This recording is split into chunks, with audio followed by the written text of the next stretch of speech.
Hello, I'm Reverend Nhien, founder of Evolving Enneagram. We're in week 34 now of a 52-week Sunday talk series based on the book by Oren Sofer, Your Heart Was Made for This. And rest is the theme for the next 2 weeks. And today's talk is on resting from our restlessness, finding contemplative rest around 9 points of our restlessness. And so I'll break today's talk down into 3 parts. First, I'll address our modern day restlessness.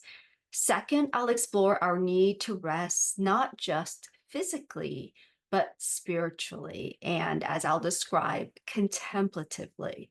And so we'll talk about contemplative rest and what that means for us. Finally, I'll offer a meditative journey around the Enneagram and just provide some gentle invitations to rest at each of the 9 points on the Enneagram. No matter what Enneagram type you are, these are invitations to rest, not just individually, but possibly holding this prayerfully and collectively for all. So the invitation would be to journey around holding that space of resting from our restlessness across the board. So first, I want to begin by addressing what might not even need speaking forward, right? Which is that we are a restless society, this contemporary world that we live in. I think due to in great part to technology and social media and the ways in which our attention is constantly being pulled in a lot of different directions. And I think there's a heightened stress as a result of how attention has become kind of a commodity, right? And so a lot of times what companies are doing, it's not just like, it's not us buying something, but it's about the gathering of our attention to one place. That's what a lot of the technology and social media endeavors to do. So unless, you're holed up, you've turned off your Wi-Fi, et cetera, then there's this constant bombardment, and you can feel like one can feel like we're left out if we're not up on the latest news.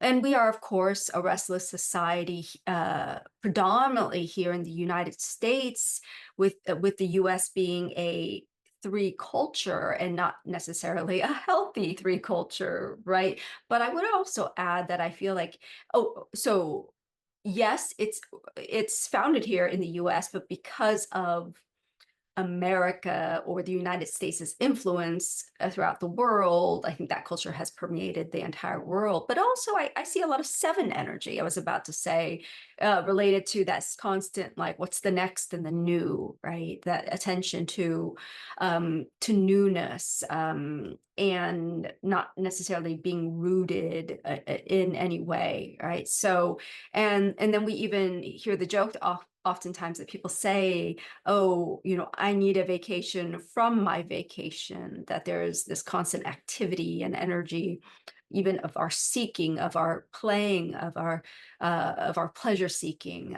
if you will. So it's not just threeness and a work mentality that keeps us from rest, right? So that's why this talk today isn't about rest versus work. It is more about rest in the midst of restlessness of mind, body, and spirit. And so here I want to say that in Sofer's book, we're in the chapter where he emphasizes the value of rest, the importance of this to our health and well-being on every level. He writes, when exhaustion is deep and stress is chronic, sometimes the wisest thing to do is nothing. When we're tired physically, intellectually, or emotionally, the most natural thing is to rest. And so for further reminds us, rest rejuvenates body, mind, and spirit. Learning when and how to rest is as essential for spiritual practice as it is for navigating our lives and creating social transformation. So, rest can be vital to just our showing up in the world more fully.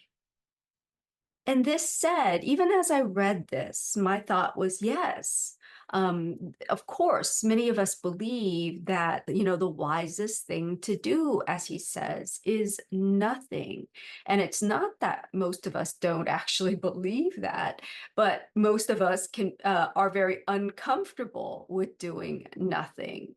And even for those of us, if you're following this channel, chances are you have some sort of meditation practice or at least want to. And for many of us, even meditating can sometimes be used by our personality or Enneagram types in service to something. We're not doing nothing. Even when we meditate, a lot of times we're improving ourselves, right? We're becoming better meditators or more enlightened beings. We're becoming good people, or we're fixing or we're healing ourselves. We're doing something even when we're sitting there to meditate so often. So again, it's about reorienting around, remembering the opportunity to really do nothing, and always, remembering never to make ourselves bad or wrong when we recognize or catch ourselves in this pattern, right? It's just to remember that when we, quote, do the thing we call meditation, that there could be an atmosphere of cultivated, of releasing doing rather than doing another thing called sitting. So resting is different from not doing. And we know that even when we've managed to sit still, to not do in the physical sense, that our minds can be quite restless, right? We might be ruminating on the past or planning or future forecasting in some way. And so recognizing that it's more than just physically stopping. From a contemplative perspective, again, this is always just one perspective I'm offering, but from a contemplative perspective, we don't actually rest when the personality is still in charge. There's a tyranny to our fixation that results in the restlessness that we experience in our everyday lives, like when we just sit down. So true rest then might lie in what we call resting in God. And, God in quotes here, fill in whatever term resonates with you for that. But it's really this gesture or this movement of faith or surrender to let go of what our type is urging, insisting that we stay involved with, thinking about or doing, right? And instead dropping into that emptiness. So notably, in a centering prayer group just 2 weeks ago, I was introduced to a beautiful elucidation of the centering prayer practice of resting in God by an author known as David Frenette. And in his book, The Path of Centering Prayer, Deepening Your Experience of God, I'm going to share a quote of his. It's a little bit long, so bear with me, but it was so good, I wanted you to hear it. He writes, in the 6th century, Gregory the Great defined contemplation as resting in God. Resting in God does not necessarily include the felt sense of physical relaxation. It's not so much about feeling emotionally peaceful or even necessarily having a quiet mind. Contemplation can include bodily relaxation, emotional peace, and a quiet mind. But contemplation is much more. Contemplative resting is a resting of your being in the being of God. With this very subtle resting, your mind, heart, and bodily awareness can also rest and just be in the source from which thoughts, emotions, and sensations arise, God's indwelling presence. Through contemplation, you gradually learn a new freedom. You discover a new peace, a peace that passes all understanding and serves you by giving you a ground, a center in the busyness of life.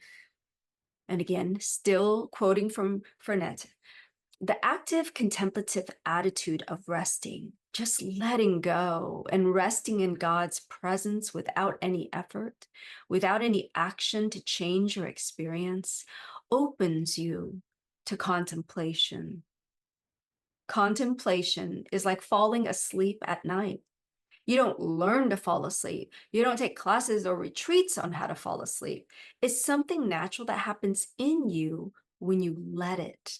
And the more you strive to get to sleep, some of you really know this, the more you can't rest, right? If you let go of trying and let an inner presence of relaxation come amidst your tiredness, then you yield to that inner presence. The next thing you know, you'll be waking up in the morning light. The contemplative attitude of resting is an action like yielding to the inner presence of relaxation when falling asleep. It is something you do, but it is a very subtle doing. David Fernet describes this story about his restlessness in the desert. So he grew up in Michigan, as he tells in his book, where he's surrounded by lakes and fields and woods. But when he was a young man, he traveled across the United States in search of a spiritual community. And as he drove down like the Rocky Mountains into the high desert of Utah, something very unexpected happened. He had never been to the desert. And something about it just captivated him, this palpable, still presence. So he turned off the highway, parked his car, ended up camping in the desert for a bit. And what he calls the city consciousness that he had carried with him began to yield to something else. He found his mind just like settling into this something else. And so at that time, he started to feel the stillness and this presence for like a day. And then after being initially quite intrigued by this desert environment, his mind became unsettled and restless. The second day in the desert, his mind was very busy, and the still presence of day one was gone. And he said, the desert became like a mirror reflecting his inner restlessness, and his agitation grew. He felt like he might explode or implode. But in that desert silence, he stayed. And as he noticed his breathing and how it felt to simply breathe, he exhaled and the tension eased. Then he began to notice the subtle life, like in the landscape, the blooming flowers, like the patterned sand. And again, back to his words, he writes, my desert restlessness of mind became radiant when I just let it be. I had found something in the desert, or I had been found by something there. Right? The desert became my teacher. Its emptiness invited me into just resting in its being. Right? So his story felt so resonant with me and with those I journey with one-on-one and in groups around this, what happens to so many of us when we let go of the inundation of a lot of data, right? But instead, it's like facing the blank page, that desert landscape, when we turn into a time of resting in being. And in that time, there's an invitation where when we experience the agitation, a lot of times what happens is we give into it And, like he'd drive away in this case and go find something to do, somewhere else to go, instead of breathing, exhaling, and allowing rest in presence, or even deeper, in pure being. So another way we could describe God is being with a capital B here, right? So that's the invitation of contemplative rest. And what can be helpful is the idea that when we try to rest, even try to rest in God, like we're doing something, I'm resting in this luscious chair of mine with all the yummy pillows, right? But it's like a resting in, there's duality in that, right? But if instead we recognize that we're resting from our own restlessness, there's nowhere else to go. It's simply the distractedness of our being, and in 9 different ways. Then we arrive in pure being. We arrive into a sense of ourselves as that being. And for me, there is no rest like that profound rest, right? Sure, physical rest, essential, right? Like psychological rest, rest from listening to other people, all the things are important for me. But the deep rest that is more of like an abiding in being,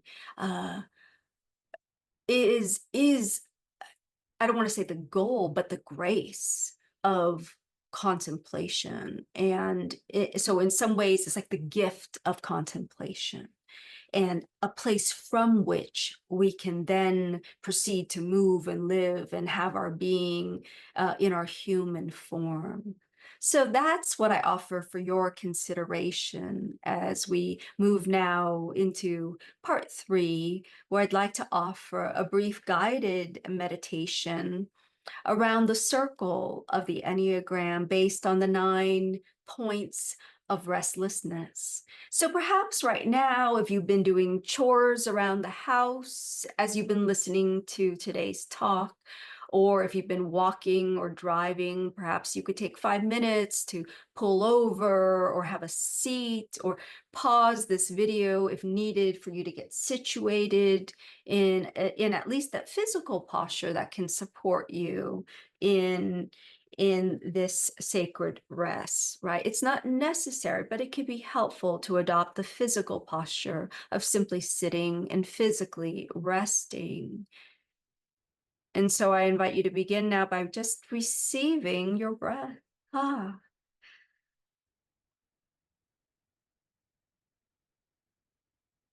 You're not trying to change anything about your breath. You're not trying to work on it.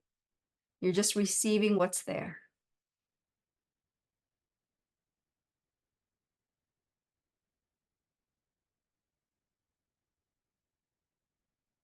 And then I invite you to just feel into the seat beneath you, supporting you, the physical sensation,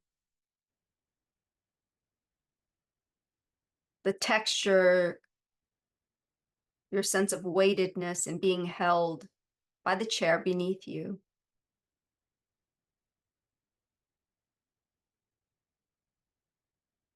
I invite you to hear these words by the author Cole Arthur Riley from her book, This Here Flesh. To cultivate habits of rest, we must discern what noise has found a way to penetrate our soul. And as we detect patterns and modes, we have more of a grounding as we resist restlessness. And so let's visit each of the 9 points of restlessness on the Enneagram. And maybe we can do this meditative practice not only for ourselves, but on behalf of all people around the whole circle. Resting your attention at point 1. May we all find rest from judging, fixing, and correcting ourselves and others.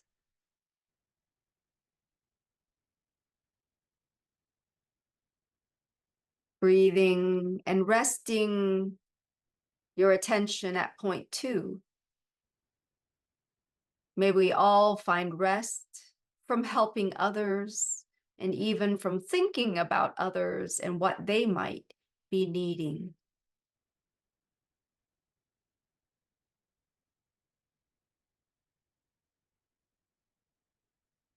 Breathing, resting your attention at point 3. May we all find rest from the need to be productive, to accomplish something at all times. May we rest from chronically striving to earn our worth.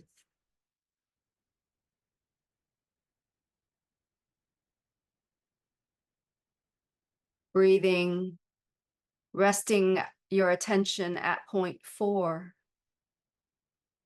May we all find rest from comparisons and for longing for whatever it is we feel we do not have.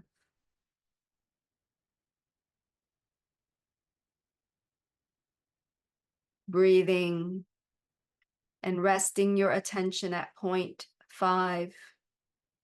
May we all find rest from the need to know or understand everything in the universe, and from the need to feel intellectually superior in any way.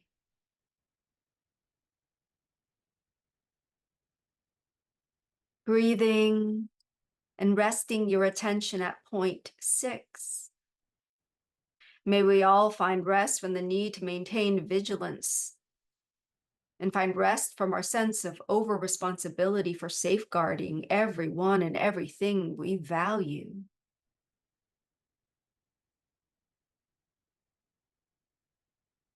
Breathing and resting your attention at point 7. May we all find rest from new plans or ideas, from chronic mental scheming to ensure pleasurable future options and opportunities.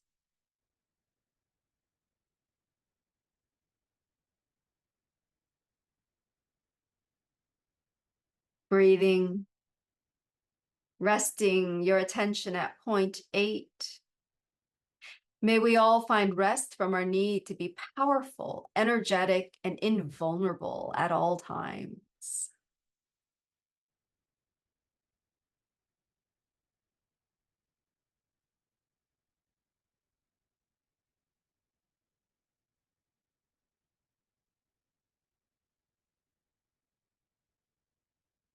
Breathing and resting our attention at point 9. May we all find rest from all the ways we mentally and physically numb ourselves out addictively.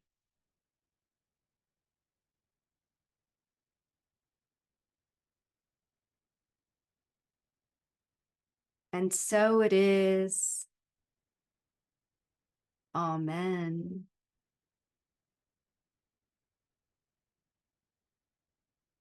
Thank you so much for joining me this week. Next week, tune in as I'm going to have a special guest. Evolving Enneagram faculty Christina Frank will be joining to explore this topic of rest, contemplation, and the Enneagram together. And as a reminder, if you felt supported by this talk, be sure to hit the like button and subscribe. If you feel inspired to support, never any pressure, but if you feel inspired to support having these lessons being available here to all who need it, you can use the PayPal link below to make a contribution to this work. And I will see you next week, but in the meantime, may you feel the nourishment that St. Augustine spoke of in his autobiographical work, Confessions, when he said, in a cry to God, our hearts are restless until they rest in you. Amen.